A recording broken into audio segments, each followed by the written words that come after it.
friends. Welcome back to Tiny Keyhole Minis. I'm Jolene. I hope you all are lovely and doing well. I have read a lot of questions and comments about the miniature lighting that I have done in past projects, and I thought it would be really fun to put together a compilation of some of the techniques and things that I have used to create my miniature lights.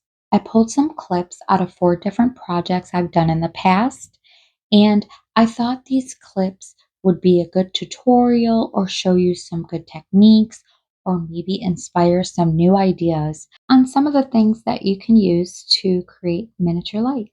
And if you would like to watch the full video for each project, I'm hoping to be able to put a clickable link somewhere in the video. I'm still kind of exploring those options and learning, but if not, I will put a link in the description box below and you can see the whole project for each clip. I may do this again I'm thinking the next one, maybe it will be like some of my favorite DIYs that I have done in the past. So if you guys like this, let me know in the comments below.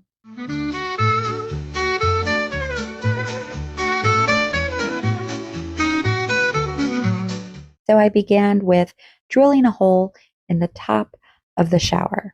I chose to use my last light switch for this, and I purchased these off of Evan Designs. It's a really affordable website where you can purchase all sorts of nano chip lights and accessories for your miniature projects.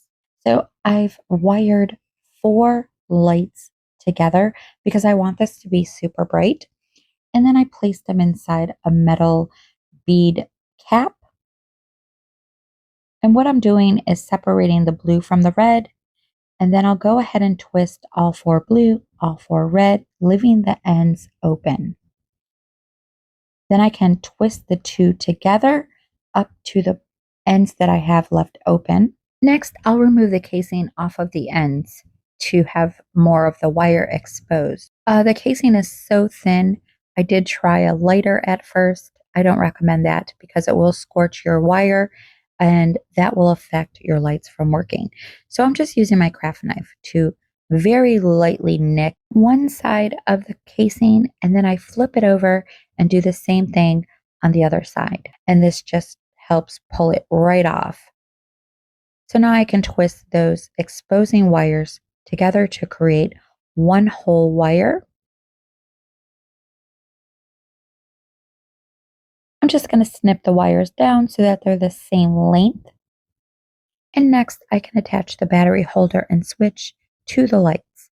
I'm twisting the red with the red, that's the positive side, and then the black is the negative, so the blue will be twisted with the black. And I'm making sure to keep these separated so that they're not touching each other. Now I'm just going to make sure that they're still working and they look pretty good. All 4 lights are working. So I can go ahead and wrap the exposed wire to protect it. If you have a shrink tube, that would be good. This is where you would use it, but I don't have any, so I'm using electrical tape. It works the same way. It's made for the same purpose. It's not as pretty, but it does the same job, and you won't be seeing this anyway. Now that I have them individually wrapped, I can go ahead and wrap them both together so that they're just one piece. I found a good way to use one of my misfit pieces.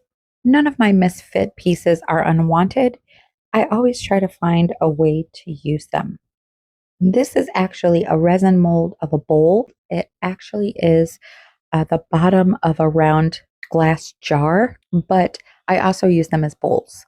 And this one actually ended up with 2 holes in it, and it didn't cure all the way, so it's not as hard. So it's a little flexible. And I thought it would be a great way to use this. I just faced the 2 holes towards the back so you can't see them. But you can't see this light anyways. But I really wanted it to have a finished look. So I drilled a hole in the bottom, stuck it up over the chip lights, and glued it to the bead cap. And that is the shower light.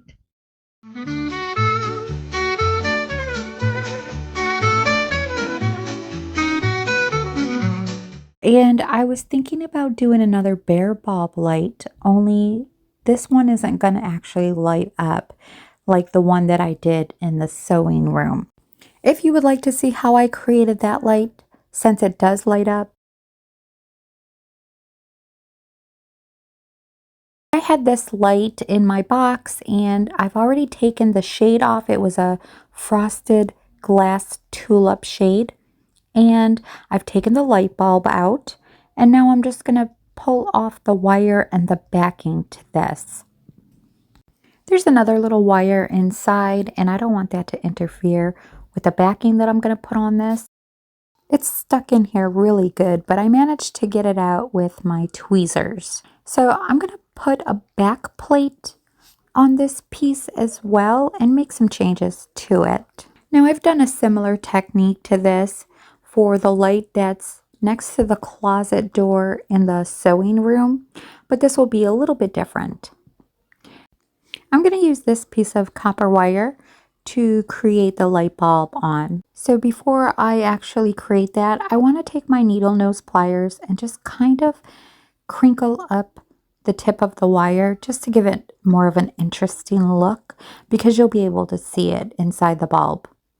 So I'm just kind of like bending it and kind of just giving it more of an interesting shape. So once I get a shape that I'm happy with, I can now begin to create the bulb, and I'm going to use hot glue for that. So to begin with, I'm just going to tip the wire downward, and I'm just going to put a nice amount of the glue on it and let it drip facing downward.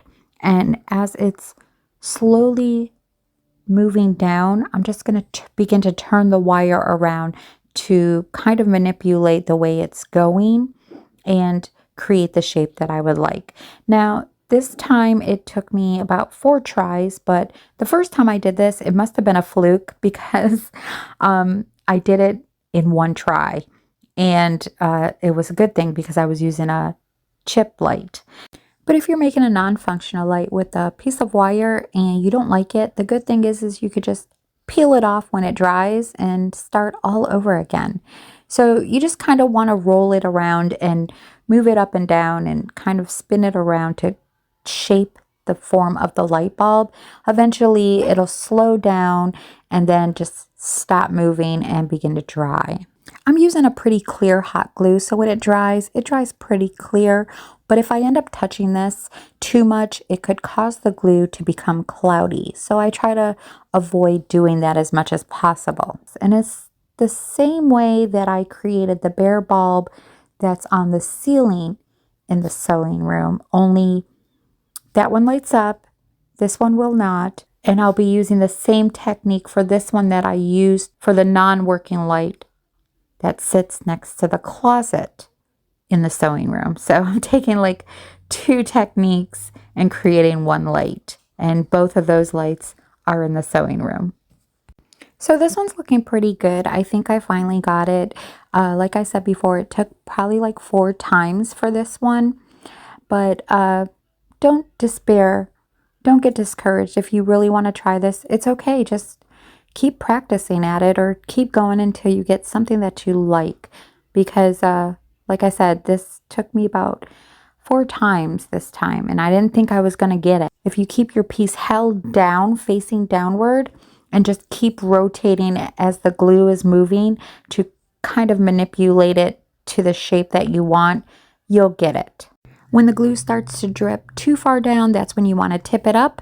Let the glue start dripping down the opposite way. You do have to work pretty quickly in the beginning while the glue is still hot and moves a little quicker. You're manipulating the way that the glue is moving. So you're kind of directing it and you're in control of where the glue is going to go. Just keep rotating it. Either you're facing up, facing down. You just want to keep rotating it.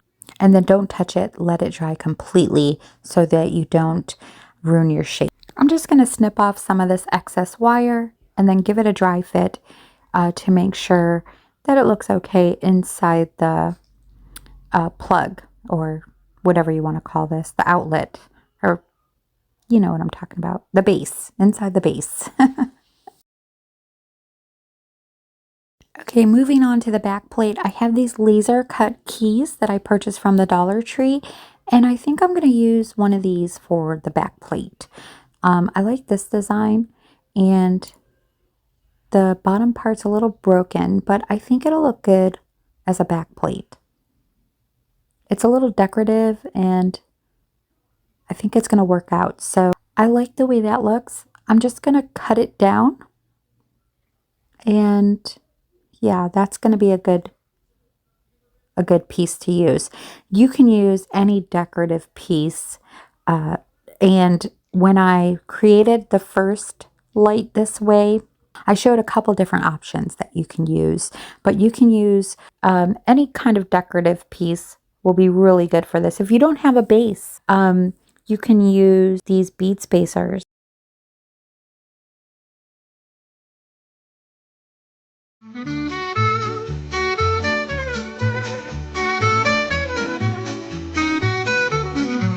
Today I'll be creating a set of gaslight type fixtures for the hallway. I thought it was perfect for the farmhouse. I thought it was perfect for those days.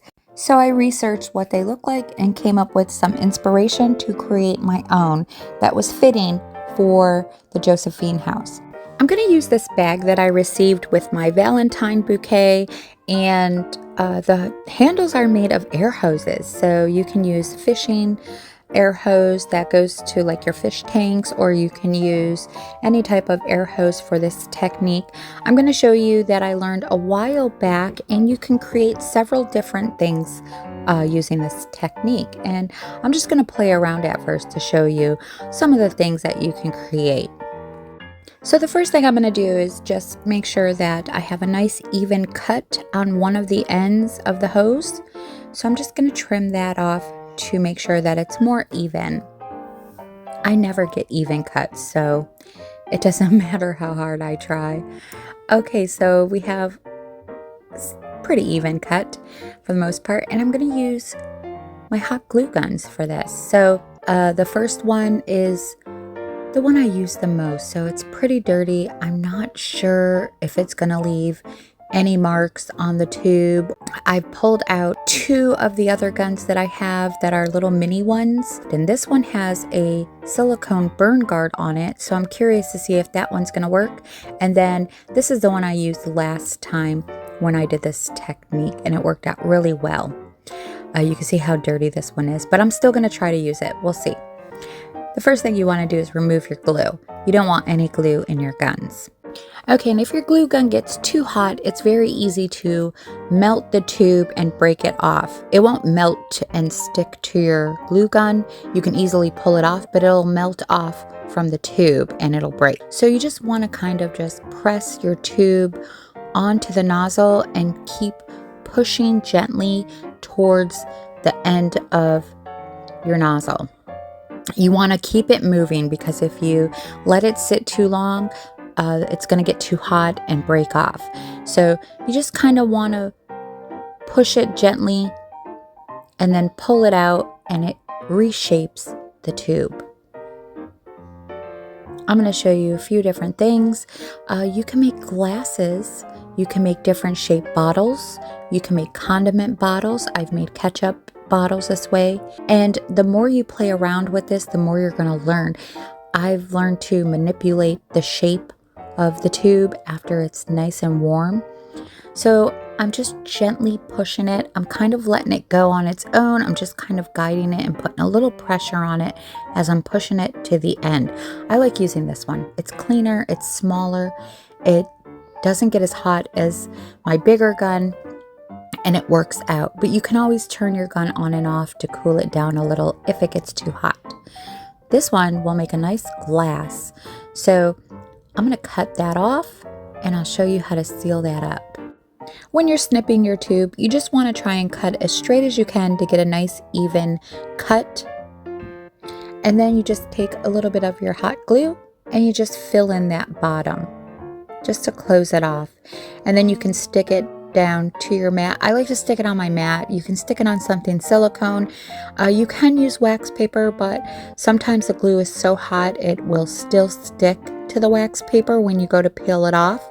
So I just stick it on my mat or something silicone. Okay, so I'm going to try this one with the silicone guard in case you might have a guard like this on your glue gun. Now I can remove this guard off, but I wanted to see if it still worked. And it does. It does get pretty hot though. I had to cool this one down. The tube was moving a lot slower as I was pushing it inward because of the guard, and that heated up the tube and it began to melt. It created this ripple design in the tube, and it kind of looked like a flexi bendy straw, but it was super fun. This is something that you can play around with and get kind of creative. You can totally manipulate the hose with the gun and the heat. Okay, so getting down to business, I spent a lot of time trying different things to manipulate the shape that I was trying to achieve, and I came up with this bead. It's painted yellow, so it left a little staining on the inside of the tube, but that's perfectly fine. So I'm going to use this gun. I've removed the guard off of it, and I'm going to show you, I've already created the pieces that I need, and I'm just showing you how I got there. So I slowly pushed the tube inward to the very end, and I didn't force it. I just let it go on its own and just kind of added a little pressure and guided it. You kind of want to try and keep the tube straight, or it will shape a little offset. Once I reached the end, I pulled it out slowly. I thought this one was going to tear, but it did not. And then I quickly inserted the bead in there. The tube is still warm, and you can totally touch it without burning yourself. And then I just pushed the tube in and kind of tightened it around the bead. When the tubes dry, they dry harder than they are as regular tubes. The heat will change the, I don't know what's in the molecules, but it changes it and they become like a harder plastic. So I'm just trying to get it nice and tight around the bottom. So what I did was I decided to go in again with the hot glue gun and just heat up right around the bottom part to try and warm it up some more so that I can get it a little bit tighter and secure on the bead. I'm trying to bring the bottom part inward a little more. So I just heated it up more and I kept working it until it was a little closer to the bead. And then I just used my needle nose pliers to pull out the bead. And now I'm just going to snip it off from the tube. And I'm just lightly giving the ends a trim to even them out a little more. You can also make milk bottles this way, and it's just a really fun technique, and it's like the more you work with it, the more creative you get and the more things you want to try out, and it's just kind of fun to manipulate this tube to different shapes. I'm still trying to get my ends to curve down a little more. I'm trying to get them to be a little more rounded. So I'm just going back into the nozzle and heating that up. And then I'm going to try and shape it to curve a little more at the end.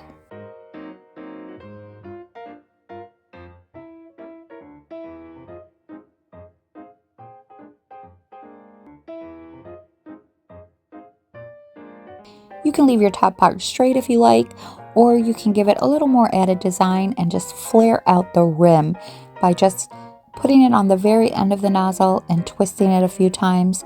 That'll heat it up and flare your rim out, and I'm just going to tap it down just to flatten it out so it's nice and even. And that just gives a little added design to the top of the flute.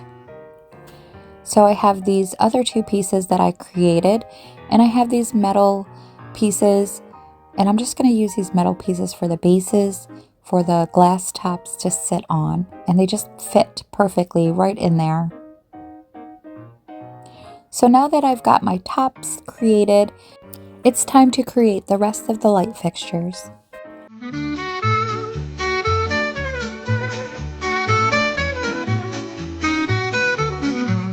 I have a wonderful idea of how I can recycle this lampshade.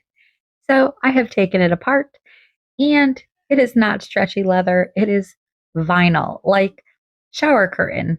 Reminds me of the costumes that we would wear when I was a kid back in the 80s. So that is what it really is. But it's going to be perfect. I'm glad it's not that crispy plastic paper that lampshades are made of because this vinyl is pretty stretchy. Today I'll be using this to make 1970s lamp. And now I got all three done and I can move on to the lampshade. So for the lampshade, I cut a piece of cardstock that is 4 1/4 by 1 1/4, and I'm just gonna round it off and attach it to itself. I just want to make sure that it's going to be a good size and fit with the post before I move on to the next step. So I've cut my pieces down from the lampshade and I am using a thin layer of tacky glue just along the edges or the sides. And I'm just going to fold over the vinyl and glue it down. Super simple, nothing complex. I really love this vinyl because it already has that vintage 70s look.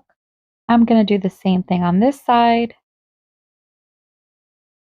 The tacky glue works really well with this vinyl.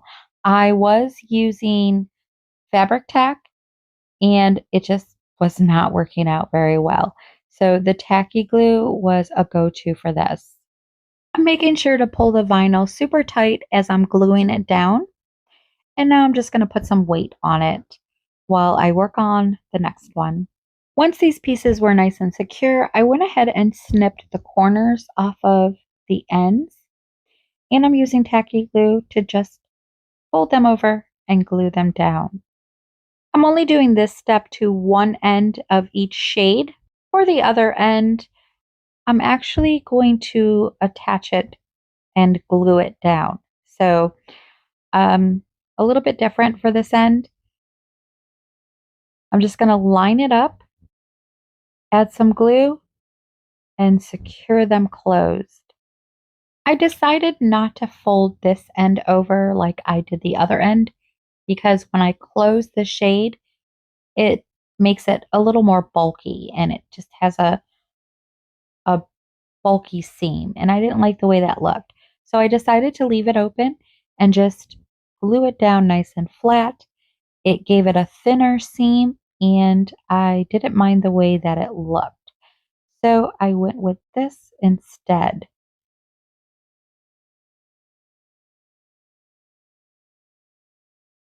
Now I am going to go with Aira's little paper bandage trick, and I just cut a small strip. I'm adding a thin layer of glue, and this is actually going to go on the inside where the seam is, just for added security.